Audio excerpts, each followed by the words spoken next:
আমাদের বিএনপির প্রতিষ্ঠাতা শহীদ রাষ্ট্রপতি জিয়াউর রহমান সময়ে উনি যখন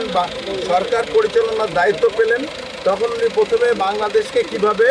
উন্নতির দিকে নিয়ে যাওয়া যাবে সেই চিন্তা থেকে, যেহেতু আমাদের দেশ হলো কৃষি প্রধান দেশ, এই জন্য কৃষকদের যাতে করে উন্নয়ন হয়, কৃষক অধিক ফসল ফলানো যায়,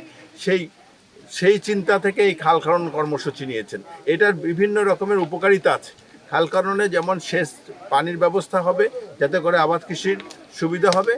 এছাড়াও আপনার এখানে একটা কর্মসংস্থান হবে এবং এই পানিতে আমরা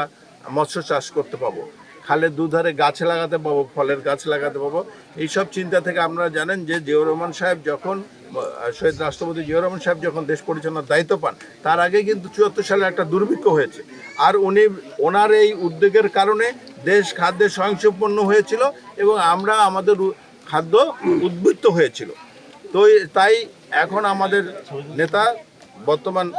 মাননীয় প্রধানমন্ত্রী জনাব তারেক রহমান সাহেব নির্বাচনী ইশতেহারে খাল পুনর্খননের জন্য যে ওয়াদা করেছিল, তার এই ধারাবাহিকতায় আজকে পাটগ্রাম উপজেলায় এই খাল খনন, এই জিয়া খাল খনন, এই খালটার নামই ছিল জিয়া খাল, এই খাল পুনর্খননের কাজ আজকে আমরা শুভ উদ্বোধন ঘোষণা করছি।